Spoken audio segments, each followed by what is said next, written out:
حکیم لقمان کے شوہروں کے لیے تابیہ کرنے کے ٹوٹکے۔ بیوی سوتے وقت شوہر پر اپنی دائیں ٹانگ رکھے۔ صبح اٹھتے ہی بیوی شوہر کے ماتھے پر بوسہ دے۔ رات کو شوہر کے سر کی زیتون سے مالش کرے۔ جب شوہر گھر آئے تو بند سنور کر ٹھہرا کرو۔ جب شوہر کھانا مانگے تو لذیذ کھانا پیش کرو۔ جب شوہر نہا کر آئے تو سر اور بدن پر مالش کرو۔ بلا وجہ شوہر کی تعریف کیا کرو تاکہ راضی رہے۔ شوہر کے سامنے ایسے لباس پہنو نگاہیں کسی اور پر نہ جائے۔ شوہر کے حق کے لیے ہمیشہ ساتھ کھڑی رہو۔ اپنے بچے سے زیادہ شوہر کو اہمیت دو۔ شوہر کے لباس کا ہمیشہ خیال رکھو۔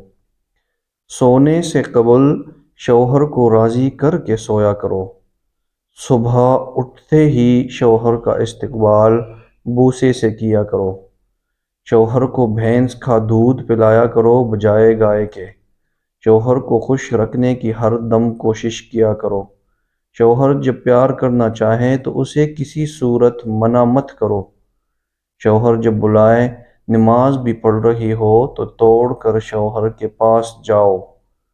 شوہر کے اخراجات کا خیال رکھو۔ بلا وجہ اخراجات نہ بڑھاؤ۔ شوہر سے مالی خواہشات کا اظہار کم کیا کرو۔